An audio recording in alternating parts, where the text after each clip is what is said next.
Conversations with Nurses, a podcast where we chat with nurses from all walks of life. I'm Paula Holland.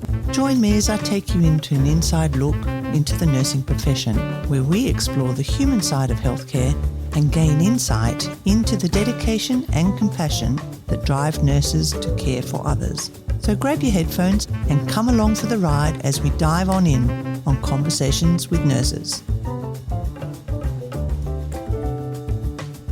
Welcome everyone to Season 2 of Conversations with Nurses. I'm going to do something a little different this time. I have two great friends who I've worked in theatre with over the last 10 years. We've got Susie, Suzanne, and what am I going to call myself? Sozzle? We'll be the Susie, Suzanne and Sozzle show, shall we? We want to do stories and things that we've seen, things that we wished we'd never seen, things we should never have seen. Welcome, Susie. Hello. How are you? Good, thank you. And Suzanne. Hi. You're back. I am back. You're a seasoned pro, aren't you? I wouldn't say that, but yeah, glad to be here, glad to be sharing. Fantastic. So Susie, I'm really going to be confused about you. Susie, let's start with you. This is your first time doing the podcast. It is. You've got stories to tell? A few. I know you do because we were talking about them in theatre the other day. Yeah. I think it was it a testicle the size of something? Yes, I used to do a urology list for in-rooms work, and I must admit I never ceased to be amazed by the fact that you had gentlemen coming to have their urethra examined. Yeah. But what I found when I pulled things back to get them prepared was rather scary. And the guys I had one guy one day who was a really sweet gentleman, and used to have my little blurb when they came in, introduce myself and explain what we were going to do. And then I'd say, okay, I need you to pop behind the curtain, take everything off from the waist down. And this guy stopped and he went white. And I go, you do realise what you've come in for? And he goes, yes, I'm having a cystoscopy. And I go, was it explained to you what exactly that entailed? And he goes, no. And I go, okay, let's go get the surgeon and he can actually tell you what you're having done. Yeah. We had guys who had dilations, and I can remember one guy going in and he'd told us that we weren't allowed to touch him. Only his priest and his wife were allowed. Oh. My cohort and I sat in the next door room and we could hear all this noise from the other side.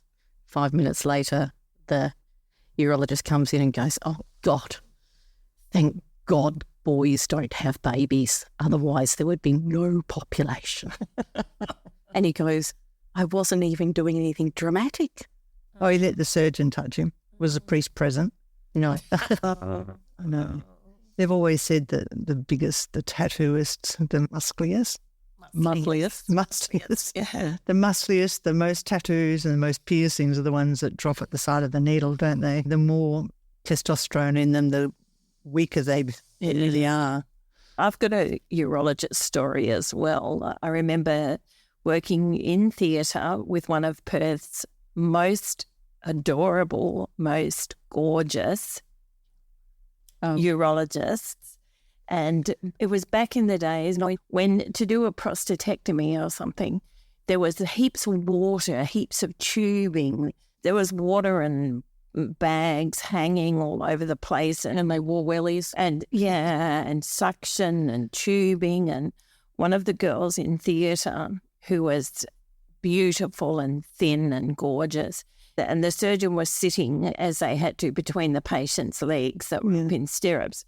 And this girl must have jumped over a tube or tripped over or something, but she slipped and fell flat on her back. Oh. In the middle of the surgery, this beautiful man got up from his seat and just bent down and scooped her up like a baby and carried her out of theatre. And there was just we were all just staring at her going, You lucky thing. You lucky thing. I want to fall over. I want to be scooped up. Yeah. He was beautiful. He was just, amazing. I know who you were talking about. Yeah. Mr. C. Yeah. Yeah. Anybody who knows Mr. C would know. Would agree. Yeah. Yeah. I used to work with him. I was on the wards at St. John's back in 1980, and he would be the consultant coming on the ward. Yeah. And the nurses would all fluff themselves up, put their lippy on, and we're going to see Black Beauty. Yes. And they would push each other out of the way to do the ward round with him. Yeah. Lovely man. Yeah. Yeah. I've got a urology story. I remember very junior in theatre. So I did 20 years on the ward first, and then I went into theatre postgrad. So I was new into it, but an older woman, if so to speak. And we were doing a circumcision on a middle-aged and older, in his 20s, sorry. And patient's unconscious, and the Black Beauty was doing the fine stitching, and I'm just holding the penis for him. And the anaesthetist just leant over and whispered in my ear, "Can you do that for me, Paula?" And I said, "What? What are you talking about?" And he said, "The patient's unconscious, but he's got an erection." I went bright red under my mask, and I thought, oh, I didn't know whether to let go or hold it still, or I didn't know what to do because the surgeon was suturing, but I thought, I wanted to let it go. Probably would have stood up by itself by the sounds of it, but anyway. We have some funny things, don't we, that We do. go on. Mm-hmm. Like the story of we were doing an orchidectomy and To say what an orchidectomy is for people. removal of a testicle. Yeah. And older surgeon who was very sweet, and we getting to the bit, and I was very young and very shy. And so eventually he says, "Hold this." And then there's fossicking around, and then he goes, "So, Susie, is it true?" I go, what? You go, "Is one in the hand worth two in the back?" What do you say to that? I know. Yeah. We do have to have fun, otherwise some of the things that we do, normal people wouldn't be able to cope with, would they? And we have to use that humour then to balance the stress of what the work we're doing. Yeah. I think I told you this is getting away from genitals and getting into It's funny how we deep dive straight into the male pubic region. That was your fault. Yeah. This is feet. One of Perth's leading orthopaedic surgeons way back in the day when I was just probably early 20s, not long into theatre, was doing an amputation. I think it was of a little toe, one of the toes anyway. And I was in theatre. I wasn't scrubbed. I think I was just in there. And he literally chopped off the toe and then said, "Catch," and threw it at me. And it was one of those, what do I do? What do I do? Do I catch it? Do I let it fall on the floor? What do I do? And it was a black toe? No, it was just a normal toe, but I was new. I didn't know. Is he going to want it back? Is he going to ask me to do something with it? Or, yeah. What's the worst thing you've ever been hit with while during surgery? Pus. Oh, Yeah. Pus. Now we're back onto scrotums. Yeah. A truck driver that had been smashed, and I think the steering wheel had gone into his groin. His scrotum was honestly the size of a watermelon. No. And when that was cut open, pus literally flew like 20 metres. Yeah. Wow. What about you, Susie? I can remember I was about 18, scrubbed with one of my first cases, and we were doing epididymal cyst. And I don't know what he did, but the surgeon was singing and he had it clamped with a thing, and all of a sudden he cut it and it went, bing, hit me in the forehead. What was it? An epididymal cyst. Oh, Hit me in the forehead, a cyst rolled down under my glasses oh no. and landed on my mask. Oh, no. Yes.